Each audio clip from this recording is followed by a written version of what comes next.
Okay, so hello everyone, I'm Penny Hoare, I'm the President of Friends of Lawn. I'm talking to you from the lands of the traditional lands of the Gadabunid people, and we are recording this automatically. My role today is frighteningly, I'm the tech help. The chairperson is Mary Lush, and she'll be introducing our speaker, Gregory Moore, in a few minutes. So thanks very much, Penny. And good afternoon, everyone. I think that we still have people joining the meeting, but we'll see how we go. So urban forestry. So urban forestry is now a mainstream discipline, and it covers things like our topic today. It's the name coined to cover trees growing in cities and towns. Some local councils have specific strategies on urban forestry. The City of Melbourne is one such example. Rural councils, however, seem less likely to have policies or strategies or whatever they want to call them. And indeed, the position of rural towns is a bit different from that of cities. But the properties of trees don't change, and some of their functions aren't widely recognised.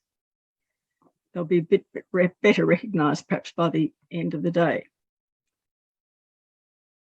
Now, trees are, of course, an essential part of the neighbourhood character of many coastal towns, and especially of places like Lawn. Dr. Greg Moore, who's today's speaker, is probably known to some of you from his writings in daily newspapers and his appearances on radio. He's a past principal of the Burnley Horticultural College, and I assume it's in that role that he taught at least one of the people in this session. And he's currently a senior research associate at the School of Ecosystem and Forest Sciences at the University of Melbourne.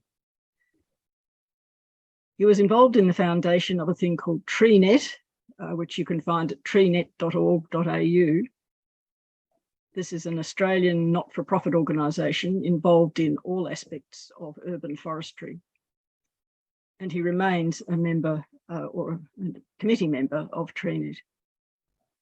So, Greg, I'll hand it over to you. And just in case people have now joined who weren't present when Penny was speaking, Greg is going to make opportunities as he goes through his talk for you to ask questions. And the way to do this will be to wave your hand in the screen or to use the function called raise hand, which is under reactions, and reactions is probably one of those things in a black bar at the bottom of your screen. Okay, Greg, so it's over to you. Thank you, Mary. Good afternoon, everyone, and a special welcome to former colleagues and former students. I hope you haven't heard all of this before. So just to sort of set the scene, I'm going to spend a few minutes before I get into some quite specific issues concerning trees, coastal towns, and trees in towns in general.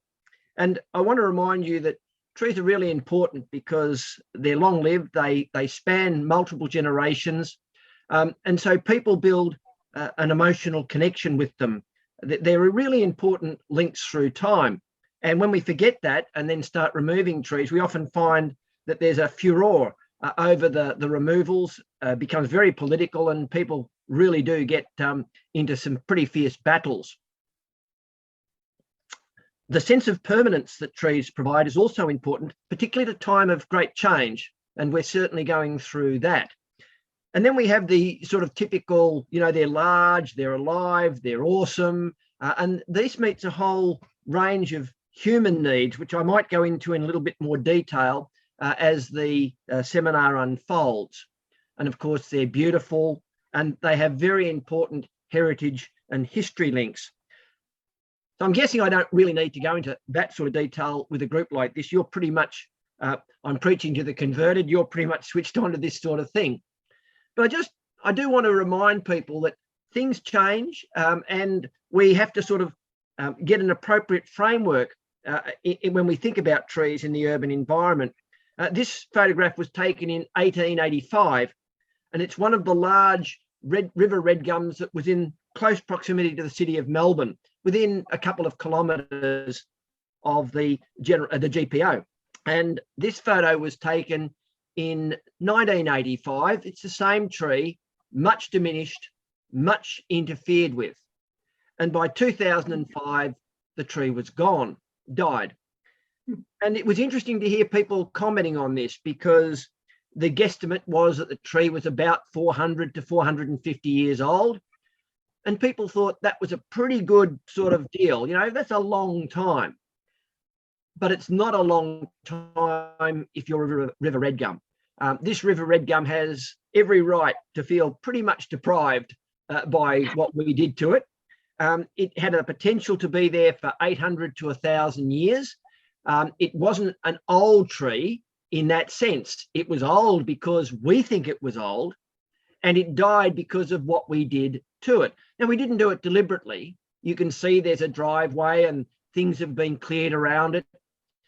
It was just that inadvertent way in which we treat trees that eventually led to its stress and demise.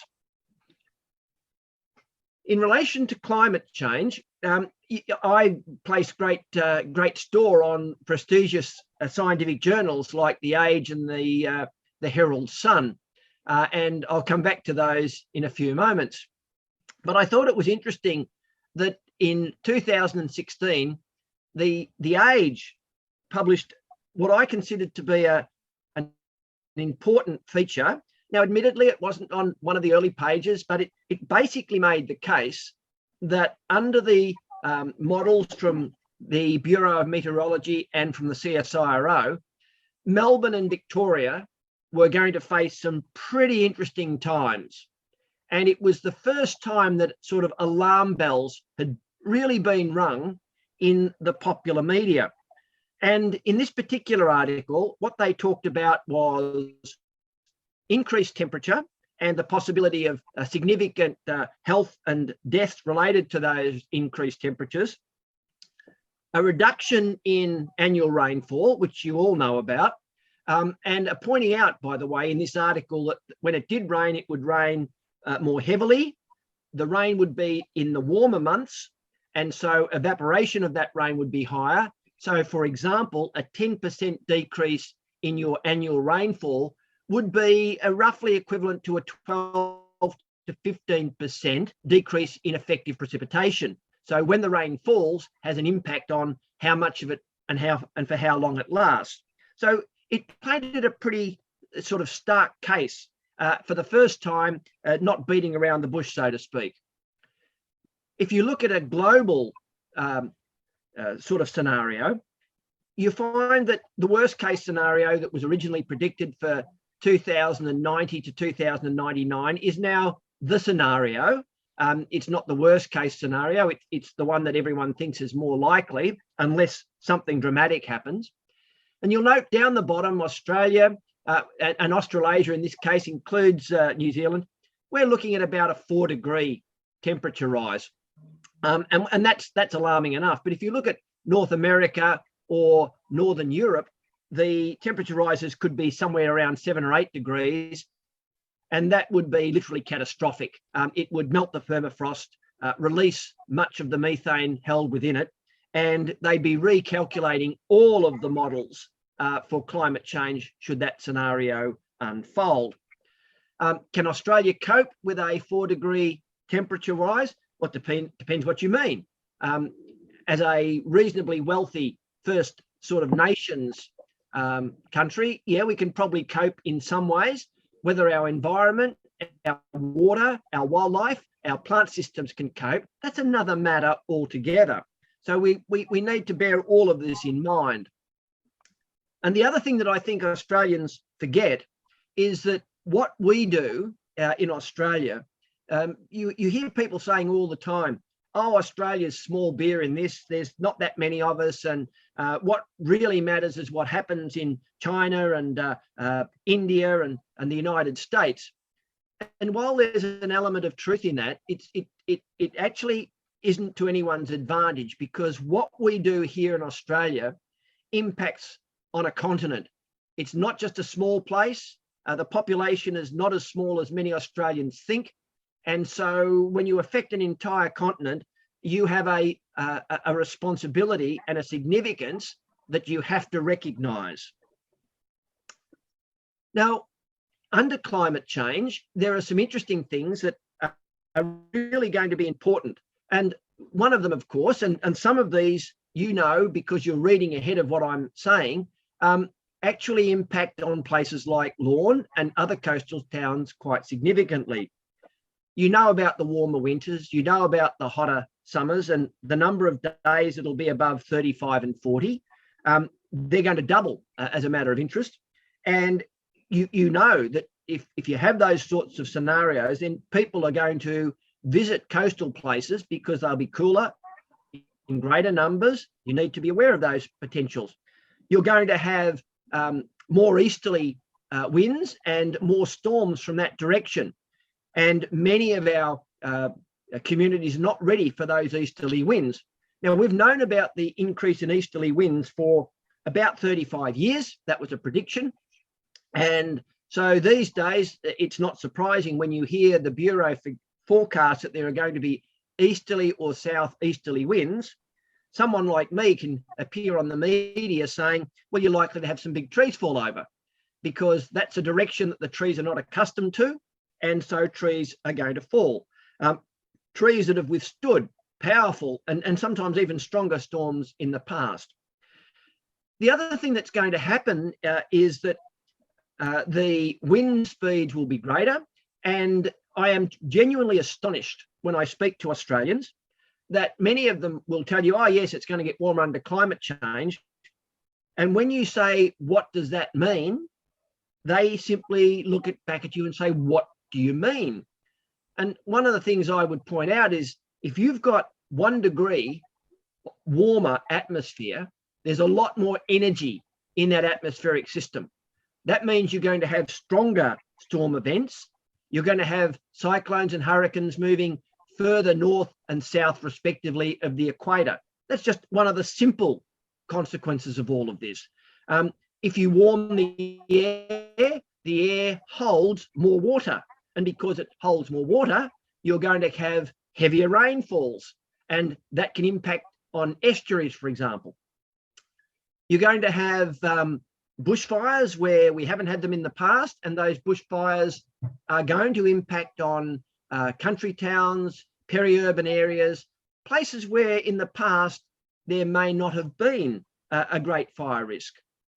And then you're also going to have the risks of lowland flooding in coastal areas. This is going to be compounded by a potential erosion of rivers and estuaries.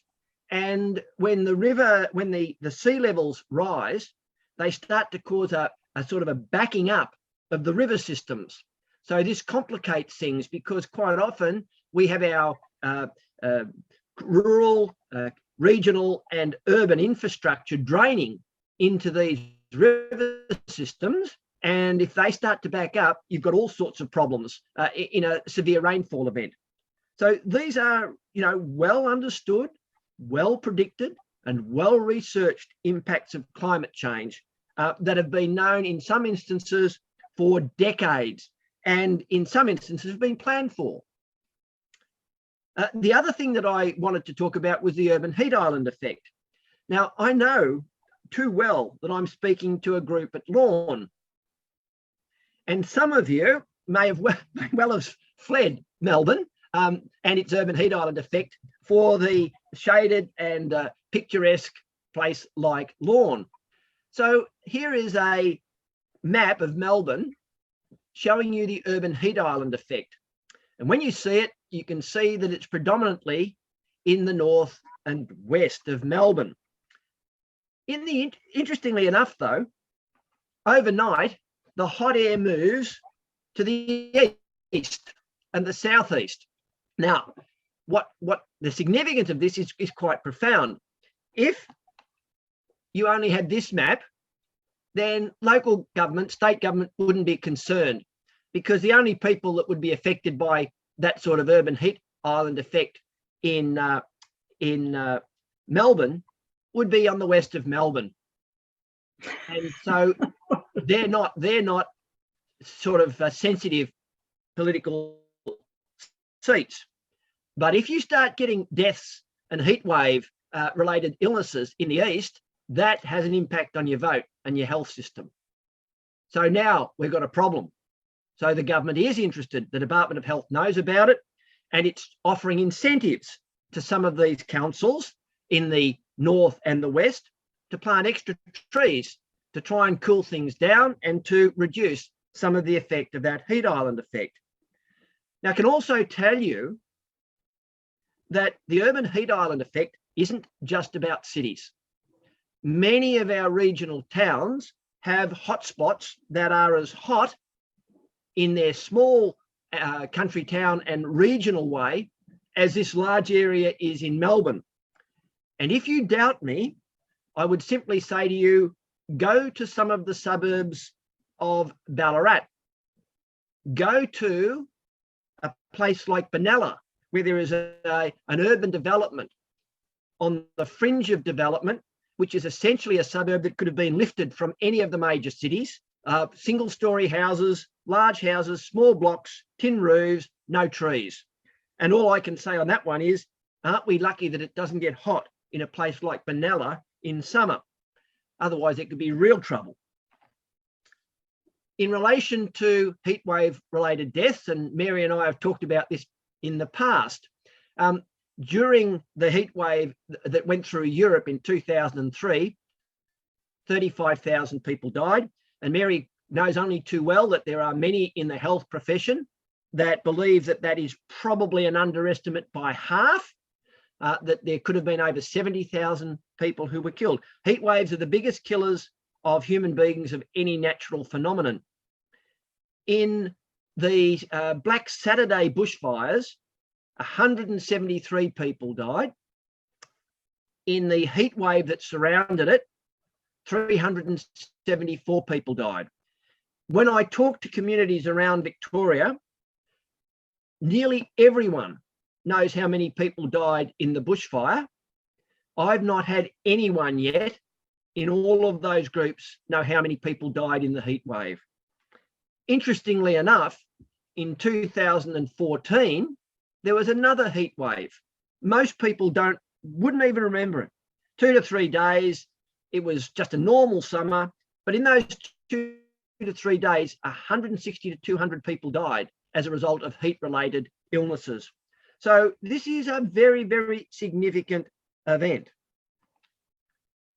Now, in relation to these sorts of events, by 2017, the Herald Sun had sort of joined in the recognition.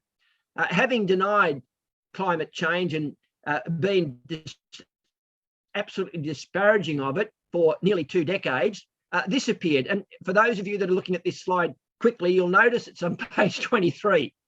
And again, this marked a turning point. It was the first time that the Herald Sun had run an article along these lines. And you'll notice up the top, they've got something to do with the urban heat island effect and the correlation with vegetation, which is really, terrific that they've finally come round. But you'll also notice the headline, and I hope you read it. It says, "Tree breeze blows," and then leafy suburbs keep cool in the shade, sweltering west, green with envy. Now, the subby has had a lot of fun with that one. You can see them working on the headline. But if you actually read the article, it's quite interesting, because what it basically says is if you live in the east and southeast of Melbourne, you're probably going to be okay.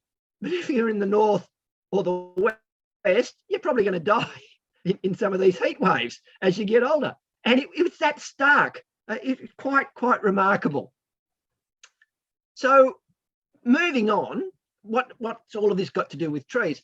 Well, I'm going to talk about the benefits of trees, and I'm going to talk about some of the ironies of things that I hear when I'm talking about urban trees. But I thought I'd just put up a few social and medical benefits that are often sort of underappreciated in relation to canopy cover.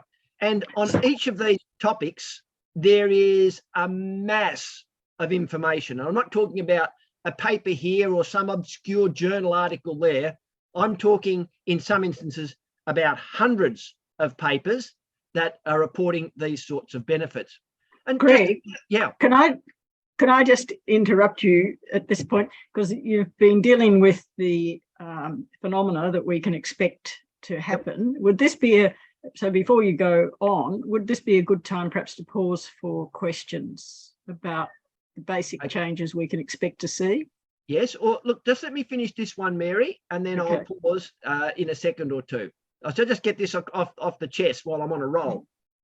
So first and foremost, obviously lower heatwave related deaths.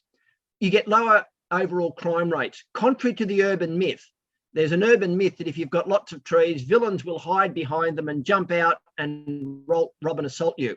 Now, all of the evidence is to the contrary. The greener the environment, the more trees, the lower the crime rate. People who live in these green and leafy suburbs recover more quickly from hospital treatments. Of course, it reduces social disadvantage, improves human resilience.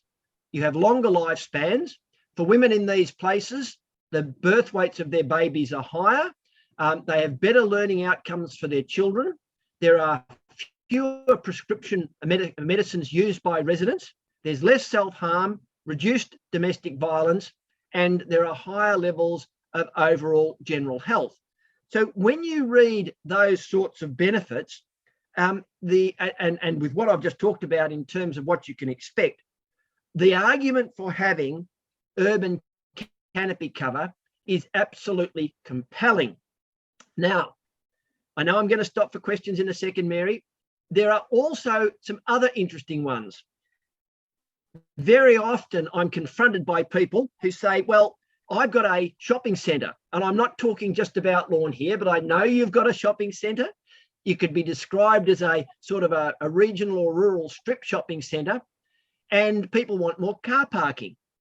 But the data and the research tells you that if you've got shaded car parks or you've got a strip shopping centre in a tree-lined street, you attract more shopping, they spend more, they'll pay more for the same item, their loyalty goes up, they'll return more often, and this particularly applies to women who have children when they're using these shopping centres. You have reduced tenant vacancies, and the benefits go on. So in other words, there are a whole lot of benefits for shopping and for shopping centre and for shop owners in having a vegetated shopping strip. And this doesn't include all the environmental benefits, you know, about runoff, increasing the life of the bitumen in the car park so you don't have to replace it as often, carbon sequestration, reduced urban heat island effect. Okay, Mary, any questions? Or Penny, any questions that you've got at the moment? Well, can I just start? You said that we could look forward to increasing incidents at easterlies, which are, of course, very important along our coast. Yes. Can you tell us in words of one syllable, preferably, why it is that easterlies are going to become more common? It's where the patterns move. Now, I'm not a meteorologist, Mary, so I can't go into the detail because I don't know it, but I know it's about the extra energy and where and how far south or north the weather systems move. Mm-hmm. The easterly winds were predicted in the very first models of climate change that was done by CSIRO and in association with the Bureau of Meteorology, and have been confirmed subsequently. So you'll find plenty of information if you go to the BOM and the CSIRO website. Just to follow up on that for a minute, one of the things when I'm talking with people about climate change is that people think it's going to be uniform. So they think that, okay, if there's a global temperature rise, it's going to be 1.5 degrees everywhere. And that's a global perspective. But if you look at it on an Australian perspective and you look at the map will show you that most of Australia warms. There are a couple of places that more or less stay the same. Much of Australia is drier. Some stay more or less the same. But to put it in the vernacular, Victoria cops are whacking. So where we are as Victorians, just by sheer bad luck, we are going to get some of the worst of the climate change in terms of higher temperatures and lower rainfall. Can I just check that the reactions function is working for people? So could I ask someone to use it, even if you don't have a question, just to make sure that I'm being able to view it properly? So I'm looking at, say, you, Lindy. Yeah, great. I've got a thumbs up from Lindy. So hers is working. Thanks. You can lower that. Thanks. Do you have a question, Lindy?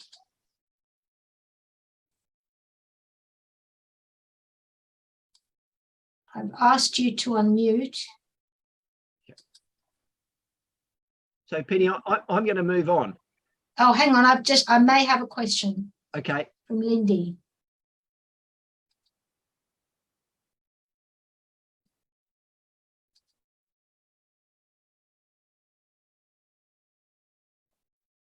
Oh, I don't think so. Okay. So moving along with this theme, it's not just the out and out health benefits that urban vegetation significantly improves. There was a study done now getting back almost a decade on the value of urban vegetation and green space, treed green space, on recreation, and the state government of the day, not the current government, the state government, predecessors, they wanted to know how much you could save from the Victorian health budget of the time if 1 to 2% more Victorians either actively or passively recreated. So they commissioned Deakin University to do some research. And Deakin came back and said, look, if you want 1 to 2% more Victorians to actively or passively recreate, passive, by the way, is walking or going for a bike ride. Active recreation is being involved in some sort of organised sport. They said just provide treed green space and you'll save 274 million a year. That 274 million a year, by the way, is over double what every council and every authority in Victoria would spend on trees in a year. So it gives you a bit of an idea of how important these things can be. In the introduction, Mary mentioned the Treenet symposium, and in 2016 that symposium began not with people who were interested in urban trees, but by epidemiologists. And no, in 2016 we didn't have a clue what an epidemiologist was. How little we knew, we certainly know now. And two of the figures that were mentioned in those presentations have stayed with me ever since, and they'll stay with me forever. And the first one was a person who got up and said, look, if you have more treed green space, you'll save $800 million a year to the Australian economy in relation to type 2 diabetes. And I thought, wow, that is one heck of a figure. And then someone else got up and said, oh yes, but if you had treed open space, you'd save 4.2 billion per annum off the health bill in relation to blood pressure and heart-related diseases. Now, I'm quick at maths. That rounded off to 5 billion, and $5 billion per annum is a number I can remember. And the question was asked, of course, how could this be? And the answer, and I'm quoting here, it's not rocket science. If you provide treed green space, people will recreate within it. That will mean their weights won't go up as high. And as a consequence, these disease conditions will be reduced. It was as simple as that. And so these figures have stood the test of time. There's a guy called Thomas Astle-Burt. If anyone's interested, you can Google his name and all of his research will come up, and there's a lot of it. So the question that I now ask, of course, is if you know all of this, and Mary's question before was, well, you've told us what we're in for. You've told us some of the impacts and how trees can mitigate some of these. If we know all of that, when does it become negligence? When we don't have a properly vegetated urban community. Doesn't matter whether it's a city, a town, or a regional centre.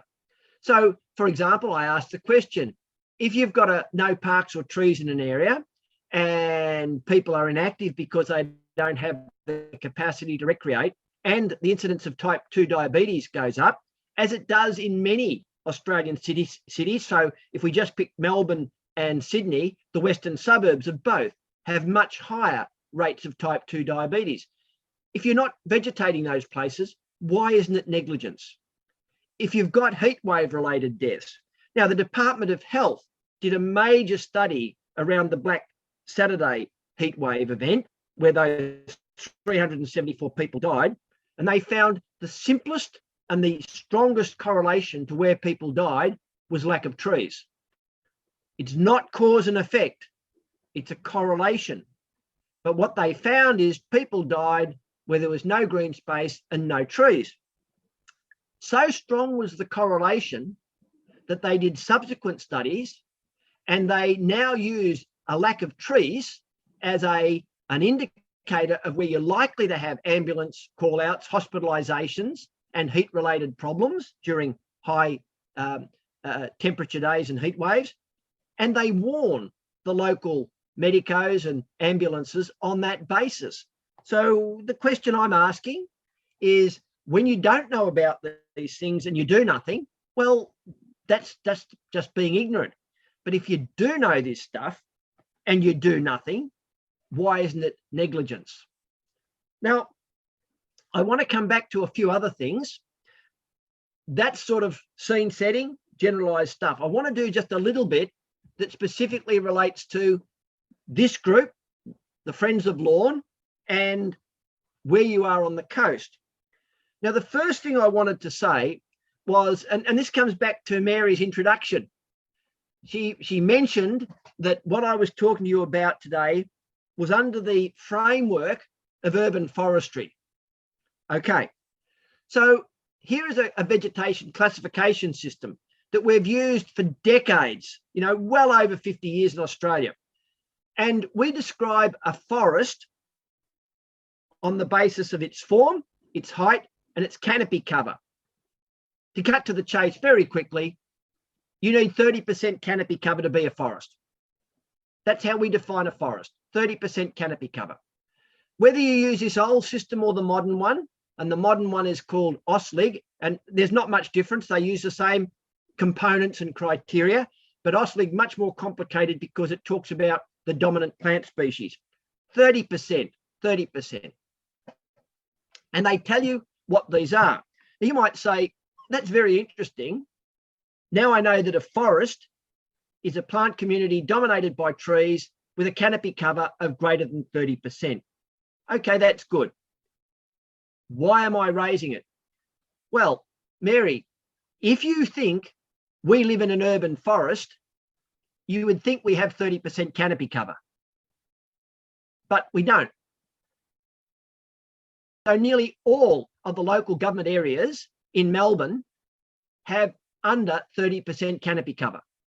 Yet we talk about the plants in those areas as urban forests. Now, my point here is just to remind you that language is really, really important. So if you think you're living in a forest and you want 30% canopy cover, you could easily be thinking, well, they've got an urban forest policy, we must have 30% canopy cover. But no, over 19 of the local government areas that make up Melbourne have a canopy cover of under 20%, and most of them it's considerably under, and some of them it's barely 10%. So there are significant issues here. And this rate brings me to my next point. Now, some of you, and perhaps my former colleagues and former students, will remember who I am in 3 weeks' time, or maybe in 3 hours' time. But some of you are going to leave this seminar in about half an hour, 45 minutes. And someone's going to say to you, oh, you managed to get to that seminar with that bloke. Yes. What was his name? I've forgotten. What did he tell you? Trees were important. Okay, but what else did he tell? So here's the take-home message, right? If you can remember 30% and the context I'm about to use it within, then I'll consider my job well done, okay? So I'm asking, and I've got my tongue in cheek, is 30% an arboricultural magic number? And I think it is, because a forest has canopy cover 30% or above. To maximise the benefits of trees in an urban area, you need 30% canopy cover. So what we mean by that is as you have more trees and more canopy cover, the benefits go up. But when you get around 30%, the curve levels off, and it's part of it's due to the law of diminishing returns. You have to put an awful lot of extra effort in to get that extra canopy cover, and you don't get much extra benefit. So most urban forests and urban forest strategies these days are aiming at a canopy cover of about 30%. So that's two reasons for remembering the 30%. My colleague, Dr. Lyndall Plant, beautifully named for the work she does. She's now the president of Treenet. She did a wonderful study on the significance of trees to property values in Queensland, in Brisbane in particular. And what she found is that as the canopy cover on a block went up, the value of the property went up compared to properties, same property, that didn't have the trees, until you reach 30%. And then when the canopy cover was greater than 30%, the value started to decline. And what that tells you is that people want trees on their block of land with their home, but they don't want too many. Now, some of you might be asking, how the heck could you work out the difference that trees make to a block of land? And the answer is she did a brilliant study where she compared like with like houses, and she had she had just under 3,000 properties that allowed her to do the statistical analysis. So this is a very, very strong study. And so as a consequence of this, if someone came up to you in the street and shoved a microphone in front of you and said, what should the canopy cover of our town or our suburb or our city or of our region be? You've got the answer, 30%, 30%. Now, we could go one step further, by the way.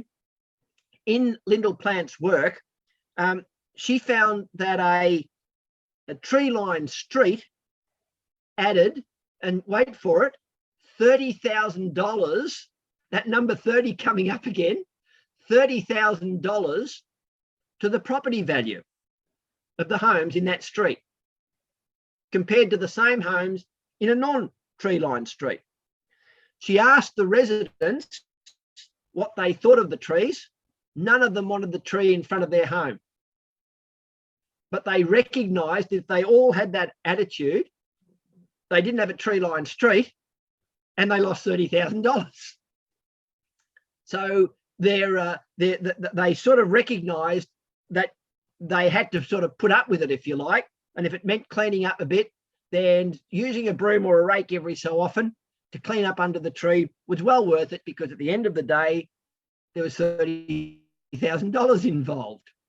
So I'm simply making the point here that it's very easy for us to be beguiled. You could think that because we're talking about urban forests, because we're talking about strategies and targets, that we're more or less there. But in fact, we're not. And it's really interesting. In Melbourne, many of our suburbs are losing about 1 to 1.5% canopy cover per annum, 1 to 1.5%. And this is going on year after year. And it varies a bit because of the levels of development and so on. And it's really interesting that when I say that, many people, when I'm talking to rural communities, say, oh yes, but that's in the city. But then I have to say to them, well, no, hang on. In your town, how many of the big old blocks have disappeared in the last decade? And all of a sudden, those people realise, oh, this is not just about people from the city. This is about our town. And many of those regional and rural towns are losing canopy cover just as the suburbs of our major cities are. And some of them are losing higher percentages because they're smaller towns. You don't have to have that much development to make a difference. And again, I would urge you, if you're having doubts about this, have a look at a place like Ballarat or Bendigo and look at the newer suburbs and how many trees have been lost around those cities. This is a statewide issue. Okay, now, again, coming back to this regional, rural and coastal area, I wanted to remind you that you've got some really terrific basic tools that you can use when you're dealing with local governments, when you're dealing with state governments. So how you manage land and what you do on any unit of land, it can be really complex. You can use land for all sorts of reasons. It might be for primary production, it might be for commercial property, it might be for retail property, it might be for a housing development. And you might say, well, yeah, okay, what sort of principles can we use in thinking about our particular area? And I just wanted to remind people, or to introduce people to some important concepts. The first one, if you're in a coastal area, make sure that you're familiar with the concept of succession and dunal succession. So sand dunes, very vulnerable to rapid change, deterioration, and to erosion. And we know that the processes of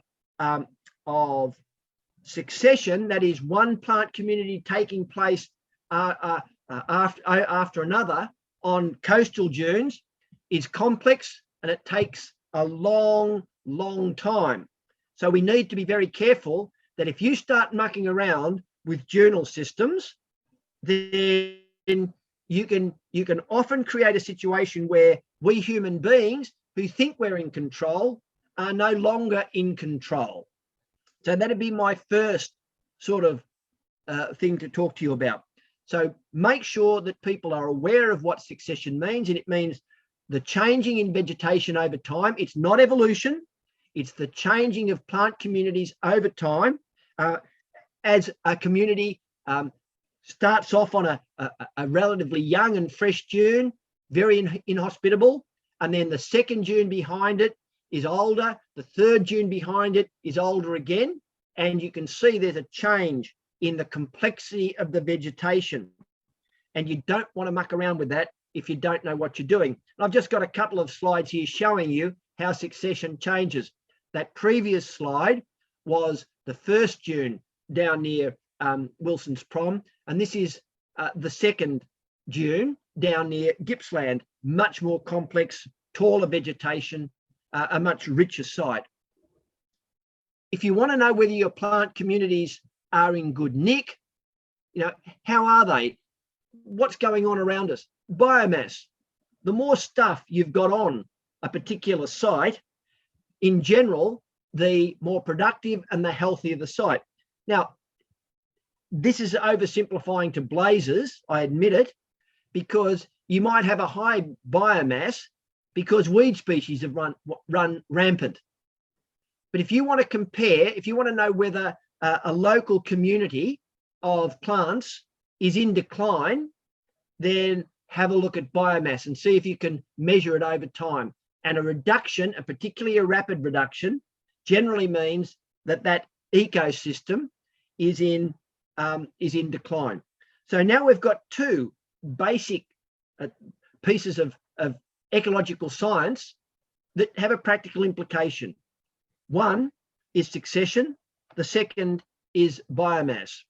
And the third one, which you'll all know about, and which fortunately for you, you have a lot of very close by, is biodiversity. If you've got a system that has a lot of diverse native fauna and flora, then it's likely to be healthy. And one of the indicators of a system in decline is a rapid or sudden change in biodiversity.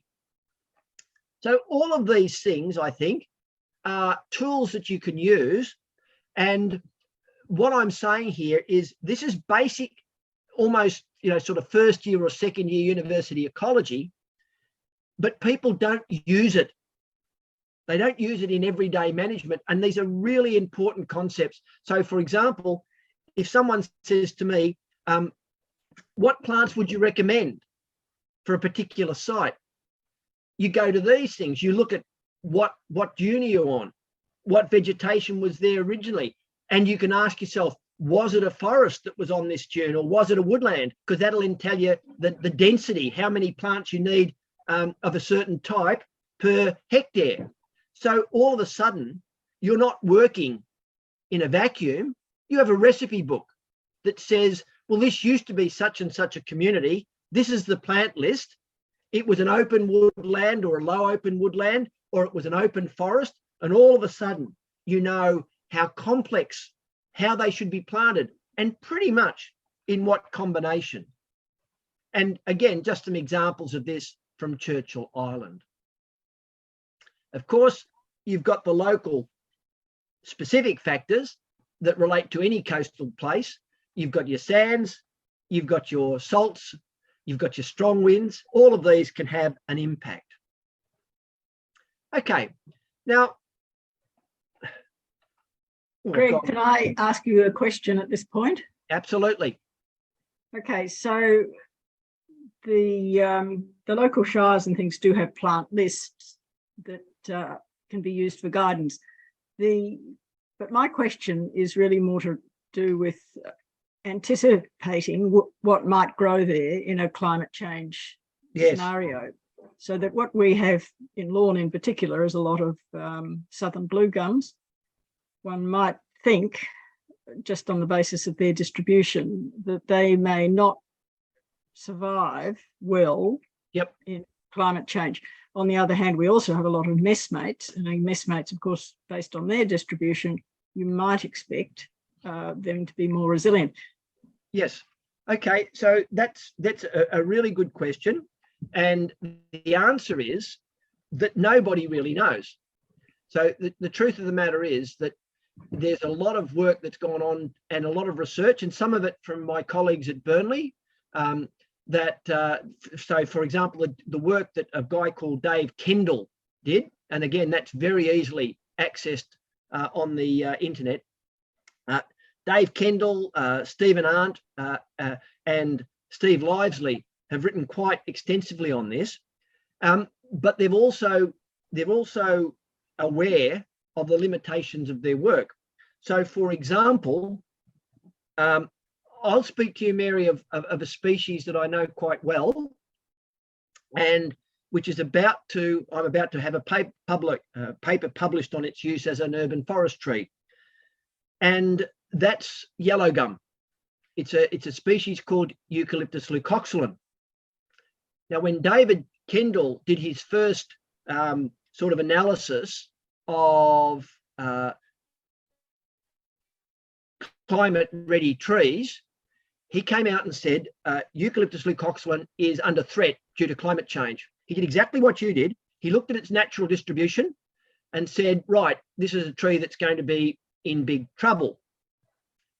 A number of us then said to Dave, who is a geographer, by the way, we said to Dave, but hang on a minute, Eucalyptus leukoxylum did really, really well during the millennium drought. Recovered really quickly. And Dean Nicole, who is the eucalypt expert from South Australia, said, yes, and I've seen really good specimens of this tree growing through New South Wales and all the way up into Queensland. It's a really tough tree. Now, what this did, or what this does, this says if you're just using natural distribution as your guide, you're leaving yourself open. And the reason for that is that, well, there are many reasons for it, but to give you a simple example, you might find that the only reason a particular species doesn't do well in a drier, hotter zone is because as a seedling, it hasn't coped with something. But once it gets to a certain height, it's really good, or a certain age, it's really good. So my general view on this is, and I hope you'll excuse my sort of comment on this, but we human beings don't have a very good record when we start meddling with plant ecosystems. They, for the most part, you could argue that if we'd left the bloody things alone, they and everyone else would be better off. So I am very, very wary about people trying to, if you like, second guess what climate change might do when we don't have data. That said, your point is a valid one. There are going to be species that do well and species that don't do well, but we're not really sure. So if you look at messmate stringy bark, there is a massive diversity, genetic diversity within that particular species. I have no doubt that messmate stringy bark will do well in the projected climate change. I suspect that something like mountain ash might have a tougher time because it's highly specific and is much more restricted in its environmental requirements. So, Mary, I know that's probably a longer answer than you wanted, but I hope it gives you an idea. Penny, are there any other questions before I move on? Can people raise their hands if they've got questions before Greg moves on a little bit more? Or wave at me if you've got your camera on, but most people don't. So you're going to have to use the reactions button to raise your hand to ask a question. And we know it's working because Lindy did it. I don't seem to have any at the moment, Greg. Okay. I'll move on. But when we stop the slides, everyone will just be able to join in. So that will guarantee that it's easier to ask questions. And look, I'll be stopping the slides within about 8 minutes, 8 or 9 minutes, so that you've got 8 minutes to ask questions.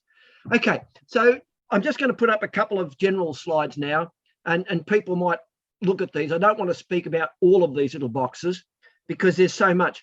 But just to make the point, you all know the benefits. You know about the shade, the removal of pollutants. You know about the increases in biodiversity, provision of habitat, all of those sorts of advantages that urban vegetation provides. What you may not have known, and what I wasn't sure about myself until last May, is we know that all of these benefits accrue from large parks with lots of trees, from native forests with their diversity and complexity. We know that these benefits can also accrue from tree-lined streets. But here are 2 bits of research that I thought I might just share with you. The first one, in England, in Bristol, they had a major bus route going past a number of old homes. And they wondered what would happen if they put tall trees, not super tall, but tall trees in tubs outside the homes. So they weren't really expecting much, but they put 3 tubs with these trees in foliage in front of the houses. And to their astonishment, they found that it improved the quality of the air and lowered the temperatures. The air quality improved significantly. You could argue that the temperature difference was inconsequential, but it did change. And then in May, I was at the Horticultural Australia conference, and research from the University of Western Sydney was presented, and they looked at pocket parks. Now, for those of you that are in horticulture, and local government, pocket parks might start you twitching, because pocket parks are not popular with local governments. They're small, they can be expensive to maintain, and people have wondered whether they have any real advantage.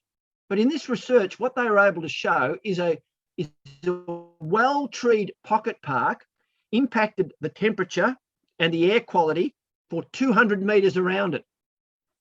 That staggered me, really surprised me, for 200 metres around it. And it sort of vindicates the idea when people say, you know, pocket parks are important if you've got nothing else. And this doesn't go into all of the other benefits. It doesn't talk about the impacts of green space and trees on human health, kids' health. And the other point that I would make, at the Treenet Symposium this year, there was a comment made on the benefits to the microbiome of human beings through the presence of complex plant-related ecosystems. And they did some work that showed you that if you had green space and you went out into the forest and you touched trees and touched plants and so on, the microorganisms on your hands and on your skin were much healthier than otherwise. And this research supported research from Scandinavia that showed that kids in schools that were able to go out into native forest that was nearby had a healthier microbiome on their skin surface than kids who didn't. So this really does, you know, go into lots and lots of benefits. Now, I've only got a few more minutes to go, so I'm just going to give you some very simple, practical examples of where vegetation has a clear financial benefit, and I'm looking to wrap up. So this is some of the work that I did on air conditioning, and this is just a simple air conditioner, 6 kilowatt, the sort of thing that people would have in a wall of a home, and 2 trees to the north or to the northwest, medium sized, that's 8 to 10 meters tall. You're saving over $200 a year. Now, when I did this study, it was about $200 a year. These days, it's probably $350 a year from that extra shade. And the reason I did this is that many people get really angry with trees in their garden, or more usually, the neighbour's trees that are shedding. I've got to clean my gutters twice a year. It cost me an extra $80 to have the gutter cleaned. And they recognise all the costs, but they never appreciate the benefits. And there are financial benefits like this. This one is just providing outdoor shade in schools. A big tree might have the same shade area as 4 shade sails. Well, that means that that tree is providing $2,000 of free shade per year for every year of its life. Now, we know this because lots of trees were removed after Black Saturday in schoolyards, and they had to buy shade sails to provide shade for kids. It's one of the dumbest things that I've ever heard a government do, but they did it. And if you have a tree-lined street, bitumen is a super cool liquid. And if you've got a good canopy shade, you can prolong the life of the bitumen by up to 3 times. And in this particular slide, I just did some calculations, prolonging the life by 50%. So instead of replacing or resheeting the street every 20 years, you did it every 30 years. That would save you $1.7 million. And the reason I did this piece of work is because every council in Australia knows to the cent what tree roots do to their curbs and footpaths, and none of them talk about the benefits that the shade might provide. On a bigger picture, Treenet, and I have an interest, they did a study that asked a simple question, but turned out not to be quite so simple for the students researching it. What was the value of a mature street tree in the city of Adelaide to the people of South Australia? And in 2002, the economists, 2 honours students in economic studies at the University of South Australia, did this work, and they came back and said, look, this is very hard. No one's done work in Australia. We can't get all the values, but we say it's $171 per annum. And we know it's an underestimate. Okay, so all of you listening are saying, yes, that's the benefit, $171 per year. How much does it cost to maintain and keep a street tree in Adelaide? And the answer is, depends on the suburb, $10 to $20. Closer to 10, but $10 to $20. It's a pretty good deal. So in 2009, without Treenet's involvement, the Faculty of Economics got a PhD student to look at the same question. And their research showed that the value was $424 per annum, okay, because they had more data, more complex and a more thorough study. And you're probably going to ask me, what was the cost? And the answer is $10 to $20, hadn't changed. So the benefits far outweigh the costs. And in general, the studies around the world show that for every dollar you spend on a street tree, you will get somewhere between $6 and $12 of benefits back. Occasionally, the return is lower. So if you're looking at a local government that only has trees in a city, the cost of maintaining them, access is much higher. So the benefits are not as great as the costs. But if you're looking at other suburbs and other parts, you can get a benefit maybe up to 20 times. So you get $20 for every dollar you spend. Now, on that note, my time has expired. I'm going to stop the share and I'll take any questions that you have.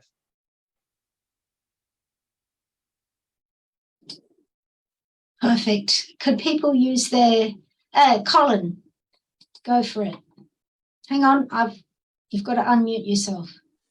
I think I just did that. Yeah, you hearing me? Yes. Yeah. I'd be very interested in hearing the economics of trees versus no trees in lawn from the bushfire perspective. Okay. So I'm surmising that if lawn didn't have, and I think we would rate as an urban forest, I think we would have 30% crown cover throughout the town. If we didn't have trees, it would be interesting to see what different wild intensities of wildfire, what the chances would be of houses not burning. Yeah, I understand that question, and I'm not actually the person that can answer that. You really need to speak to someone like Kevin Tolhurst, who is the fire expert. I'll just make a couple of observations on this. I find it fascinating in the sense that if you had no trees in lawn, how many people would die from heat wave and heat-related illnesses? And the general sort of direction here is that by focusing, if you only focus on one aspect of the urban canopy and you only look at fire, then what will almost certainly happen is that some other consequence will emerge. So to give you an example here, I'm genuinely surprised that after Black Saturday and subsequent heat waves, no one in Victoria talks about heat wave related deaths, but we talk a lot about fire related deaths. In another role, I'm on a committee for Energy Safe Victoria, and Energy Safe Victoria is the group that deals with safety in relation to power lines and gas lines and all of those sorts of things. And I don't want to turn this seminar into a consideration of them, but I found it really interesting. Their major concern in terms of electrical infrastructure is someone getting electrocuted. And the number of people that have been electrocuted in relation to trees and power lines is minuscule. You know, there's maybe one every 5 years, and even then it's very hard. And so I know of one, for example, where a guy went up a ladder to prune a tree and decided the best thing to support himself was the power lines that were nearby, and he was unfortunately killed. Now, it's difficult to say that the tree and the power line caused his death, but he did die. Thing is, under their line clearing rules, you could find quite a number of people die each year because of heat-related deaths.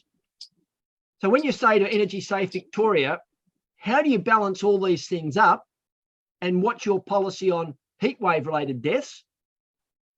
You know what the answer is? They don't have one. It's not their problem if someone dies of heat.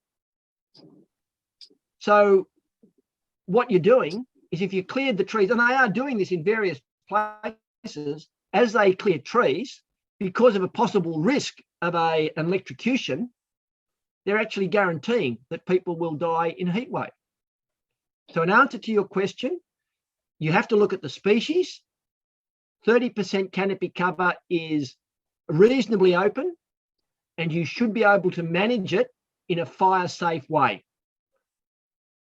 I've got That's a few. the best I can answer. Sorry, I've got a few people that needed to leave at 5, but are leaving very positive messages in the chat. Can I just ask if there's any other questions? Sorry, Mary, that was your job. Sorry. Stephen has a. Hi, Greg.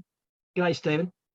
Yeah, my question was inspired by Mary's question, but it goes to a little bit more detail.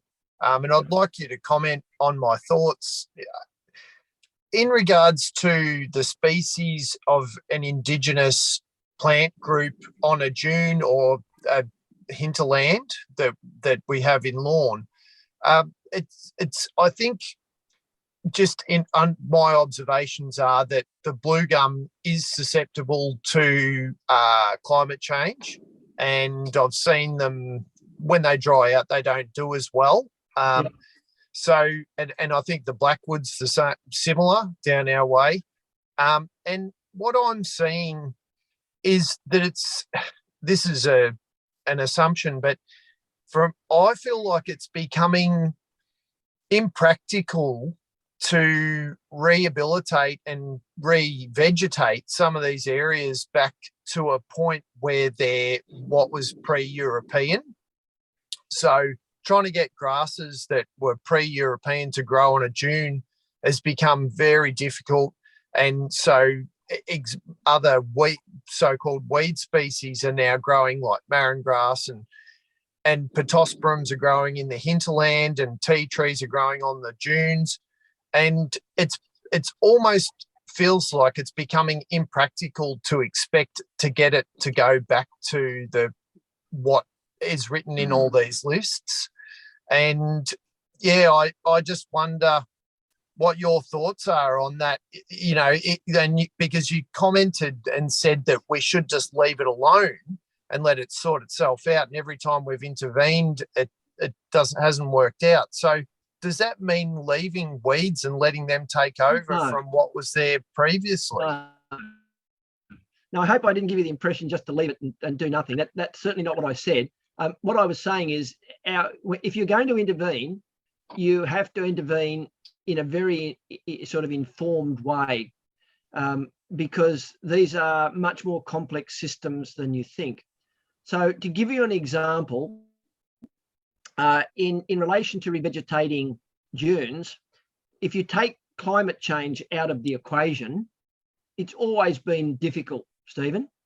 So if you just forget about climate change for the moment, if there hadn't been climate change, it's always been really, really difficult to revegetate and even successfully manage these systems. Now, climate change is adding an added complication. So my advice would be, you need to manage your weeds, and you need to sort of think about these relationships, and you need to watch what's happening in succession, because what we tend to do is, when a system has been significantly disturbed, we don't look at what would happen naturally in the process of succession. So quite often, as you well know, you have colonizer species first. These might be quick growing, short lived, and then they're replaced by another group and another group. And in nature, that might take, 500 years, something of that sort. Now, we human beings are not prepared and can't wait 500 years. But what you might notice is that for this species to be successful, you have to have another species there as a nurse species. Now, naturally, that species might have survived for, 40 or 50 years. You might only need it in that nursery role for a decade. So you can shorten the process.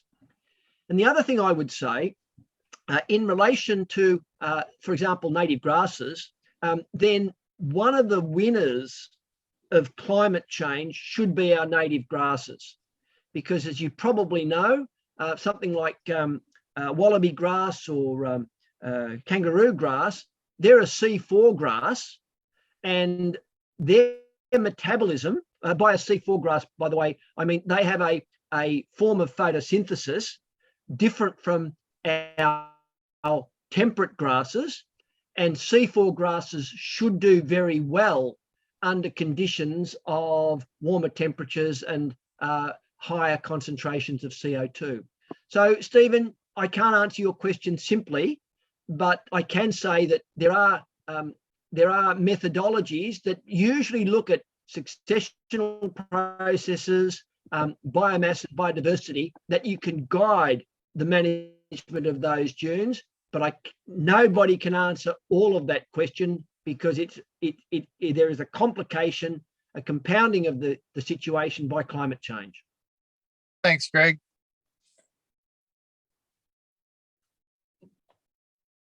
Any other questions?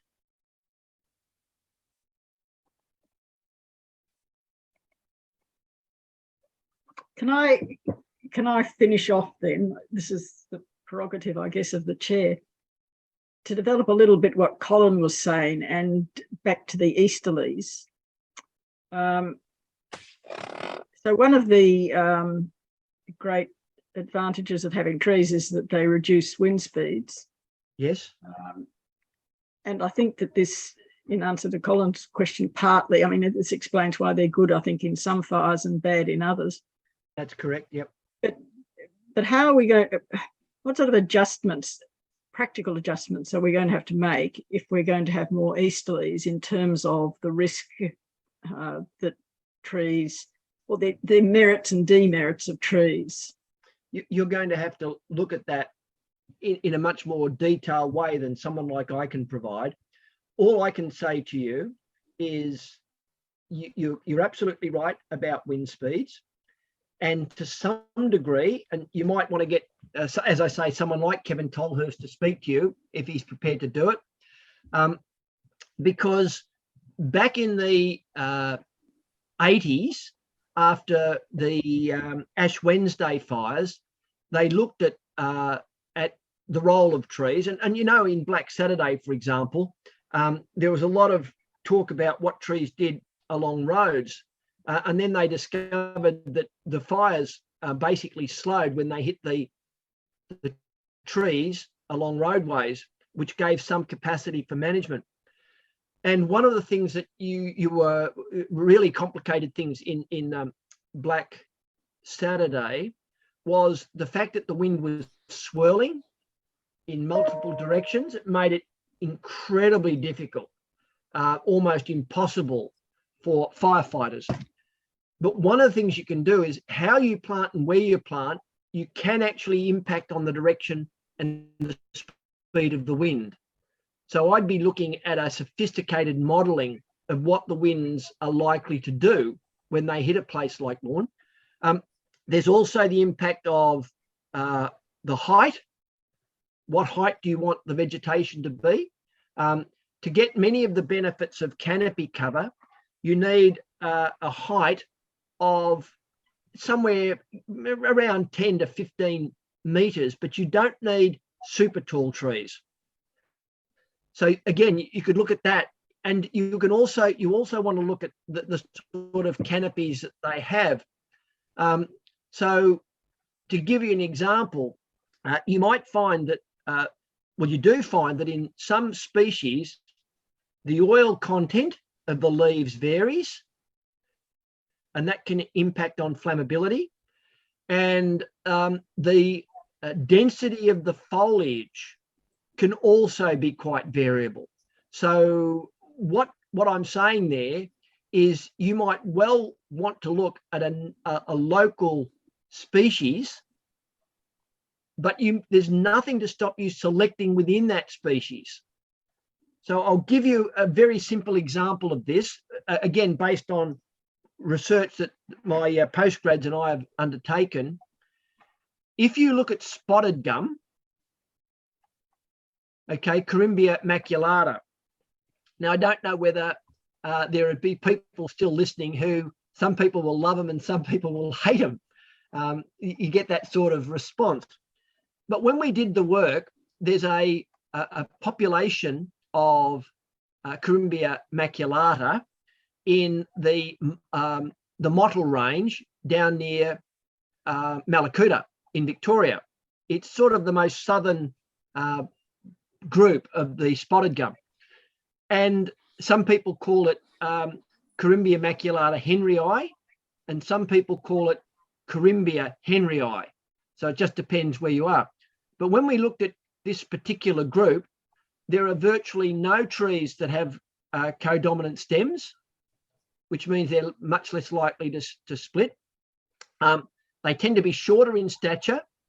They tend to have a wider canopy and a denser canopy. Now, on all of those criteria, and that's just a very simple list, you would reckon they would be the version of spotted gum that should be being propagated by the nursery industry. They should have gone out to that group, collected seed, picked out the best, done their selections and so on.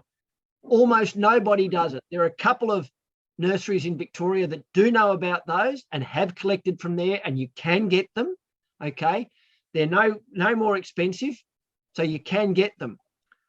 So what I'm saying to you there is there will be almost certainly within the local populations, trees that will be better adapted and better suited to the sorts of conditions that are likely to come. And I'll leave that there. Okay, and look, I think that unless Penny can see somebody else with a question, no, I think that we should let Greg go. So thanks very much, Waved. Greg. Was that just a goodbye, Colin?